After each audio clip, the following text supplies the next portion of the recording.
Canada's foreign affairs and finance ministers will head to Mexico tomorrow for trade talks. The visit by Anita Anand and François-Philippe Champagne comes just days after the two countries failed to reach trade deals with the U.S. CBC's Peter Armstrong tells us what the ministers hope to achieve from this meeting.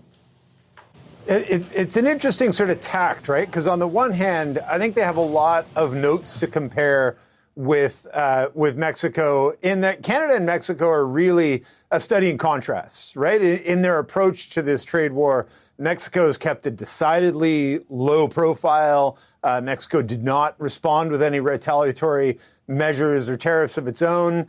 Mexico has just tried to sort of stay out of the spotlight, as it were.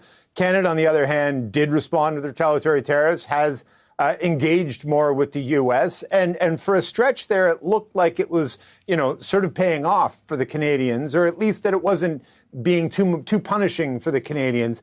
But as of Friday, the Mexicans have a better deal than Canada does. Their exemption, their pause on that increase in new tariffs is allowing them to have more access to the American market tariff-free than Canada gets. So I think there's an ability for the two sides to sit down and talk through what they've learned from managing this trade war in two very different ways. And then the other, of course, is we talk a lot about diversifying the Canadian economy. We talk a lot about that in the context of opening up the Canadian economy rather than having 13 economies, having one.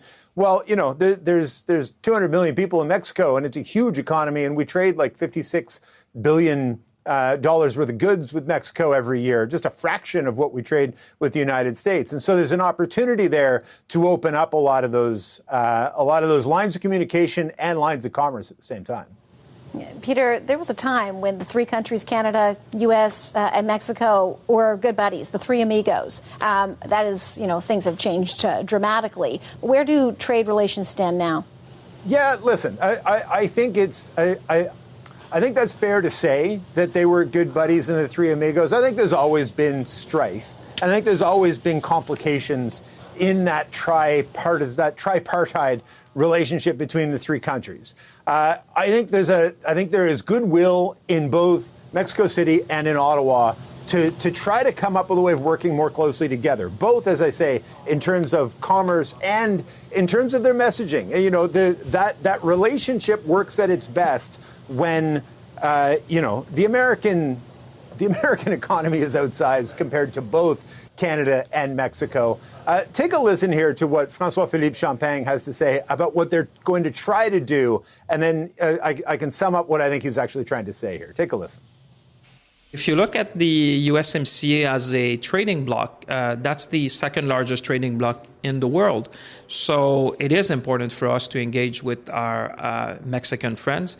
And so the meetings will be constructive in that respect, looking at markets, looking at diversification, looking at strengthening our partnership with our Mexican colleagues. I think what he's saying there is it's good for Mexico, it's good for Canada, but it's also good for the United States if they can keep CUSMA, or whatever we're calling the Canada-U.S.-Mexico Free Trade Agreement these days, if they can keep that intact. And I think that's going to be job number one of this trade mission down there. That's CBC's Peter Armstrong in Washington. Let's talk a little more about this story. José Díaz-Briseño is the correspondent for the leading Mexican newspaper Reforma. And José joins us from Washington. José, thanks for your time. It's good to get your perspective on this.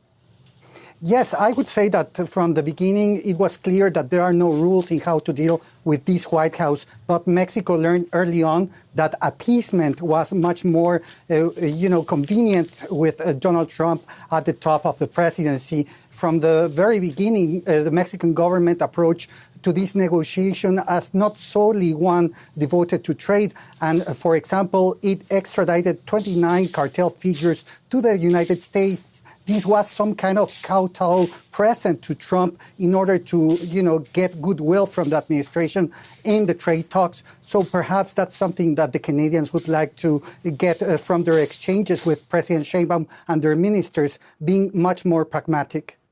Yeah, definitely. I mean, you touch on this, a very different approach that Canada has taken to dealing with the White House than what we have seen from Mexico.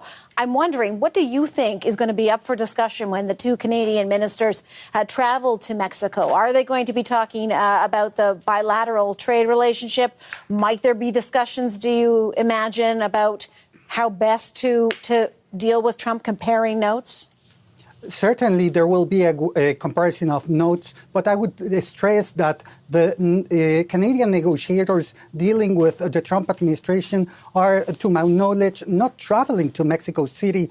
Neither Mr. LeBlanc or the Canadian ambassador to Washington, who are the ones heading the negotiation with the Trump officials here in Washington, are a part of the travel pool to Mexico City. So I imagine that the things that will be discussed in Mexico City will be much more of a general nature. And also, let's not forget, there are some irritants to the Canadian-Mexican relationship that for sure will be addressed here. Just I want to mention that Prime Minister Carney expressed some goodwill to Mexico by inviting Claudia Sheinbaum to this G7 summit in Alberta a couple of weeks ago. No, you're quite right that sending the finance minister from Canada, the foreign affairs minister from Canada, those are two individuals who are not involved in the trade talks with Donald Trump. Is that perhaps strategic, do you think? I think that's certainly expected because both governments, the Canadian and the Mexican administrations, are at the very, early stages of the governing period, and it's actually encouraging to see striking this approach towards Mexico. I must say that the current Mexican government, in general, has been very, rejecting international cooperation. And the fact that Canada is extending a hand to reach out and try to at least compare notes, it's a very good sign. Let's remember that the Mexican government has a specific strength that the Canadian government doesn't have. It is a very compact and very, dominating coalition internally. President Sheinbaum has 75% of approval, and it has control of both branches, the legislature and the executive, and it's already passing also some controversial reforms at the judicial level that I'm sure the Canadians will be pointing out. Jose, let me ask you, the issue of trade with the United States, the White House tariff regime, how does that resonate in Mexico? I think you probably know that in Canada, it's a very big deal. Many Canadians feel very passionately about this.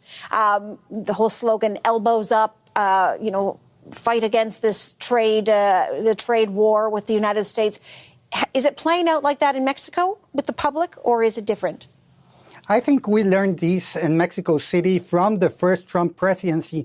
Remember, in the first campaign in 2015, 2016 of Trump going for the White House, Mexico was at the center of the controversy and debates all along the campaign trail. This time around, it was Canada. And at this moment, the trade file in Mexico News, it's not necessarily front and center. It is one of the most important, but it's normally the third or fourth in the news. Meanwhile, for Canada, this is certainly front and center, and perhaps that's something that pushes the public for Canada in a whole different level that it makes the Mexican public. I would say that Mexican exporters are certainly very worried about the whole uncertainty, and I'm sure that both the private sectors of both nations will be part of the discussions in Mexico City this week. José Díaz-Briseño in our Washington studio. Thank you so much for your time.